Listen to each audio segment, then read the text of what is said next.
கோடி பாடல் நெஞ்சில் ஊறுகின்ற வேளை இது.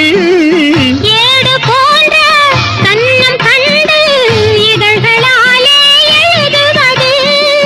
100 கோடி பாடல் நெஞ்சில் ஊறுகின்ற வேளை இது.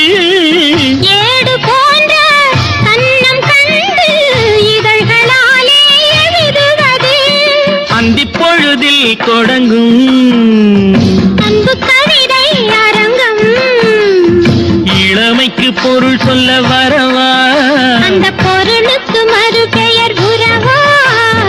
அழகுக்கு மறு பெயர் பெண்ணா, அல்லி மலருக்கு மறு பெயர் கண்ணா. தமிழுக்கு மறு பெயர்